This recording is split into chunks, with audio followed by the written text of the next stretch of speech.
महाभारत एक प्राचीन भारतीय महाकाव्य है। इस कहानी में कई जटिल और विवादास्पद पात्र हैं, जिनमें से एक दुर्योधन है। दुर्योधन एक कुशल योद्धा, एक प्रतिभाशाली नेता और एक महत्वाकांक्षी राजकुमार था। हालांकि वह एक अहंकारी, ईर्ष्यालु और क्रूर व्यक्ति भी था। अर्जुन पांडव थे। वे एक कुशल योद्धा, एक दयालु व्यक्ति और एक अच्छे पति थे। हालांकि वे युद्ध से डरते थे। महाभारत युद्ध से पहले अर्जुन को युद्ध के बारे में सोचकर भय और चिंता हुई। उन्होंने श्री कृष्ण से मदद मांगी। श्री कृष्ण ने उन्हें गीता का उपदेश दिया। गीता में श्री कृष्ण ने अर्जुन को बताया कि युद्ध करना उनके कर्तव्य का हिस्सा है। उन्होंने अर्जुन को अपने डर का सामना करने और युद्ध के लिए तैयार होने के लिए प्रेरित किया। आज के युग में दुर्योधन और अर्जुन दोनों हमारे भीतर रहते हैं। दुर्योधन हमारे अंदर के अहंकार, ईर्ष्या और क्रूरता का प्रतिनिधित्व करता है। अर्जुन हमारे अंदर के दयालुता, कर्तव्य और साहस का प्रतिनिधित्व करता है। आज के युग में हम अक्सर दुर्योधन को अपने अंदर जिंदा रखते हैं। हम लालच, अहंकार और क्रूरता के शिकार होते हैं। हम दूसरों की तुलना करते हैं और ईर्ष्या करते हैं।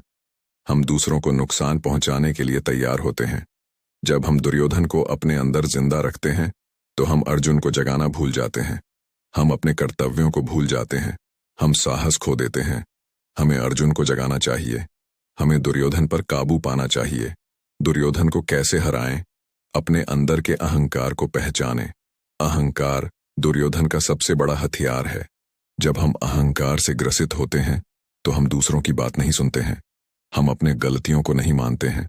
हम दूसरों को नुकसान पहुंचाने के लिए तैयार होते हैं। अपने अंदर की ईर्ष्या को दूर करें। ईर्ष्या दुर्योधन का दूसरा सबसे बड़ा हथियार है। जब हम दूसरों से ईर्ष्या करते हैं तो हम उनसे आगे निकलने के लिए कुछ भी करने के लिए तैयार होते हैं। हम दूसरों को नीचा दिखाने के लिए तैयार होते हैं। अपने अंदर की क्रूरता को कम करें। क्रूरता दुर्योधन का तीसरा सबसे बड़ा हथियार है। जब हम क्रूर होते हैं तो हम दूसरों को दर्द पहुंचाने में खुशी महसूस करते हैं। हम दूसरों को नुकसान पहुंचाने के लिए तैयार होते हैं। हमें अपने अंदर के अहंकार, ईर्ष्या और क्रूरता को कम करना चाहिए। हमें दयालु, कर्तव्यनिष्ठ और साहसी बनना चाहिए। अर्जुन को कैसे जगाना है? अपने कर्तव्यों को पहचानें। हम अपने परिवार, अपने समाज और अपने देश के प्रति कर्तव्यबद्ध हैं। जब हम अपने कर्तव्यों को पहचानते हैं तो हम अपने जीवन में एक दिशा पाते हैं। अपने साहस को जगाएं।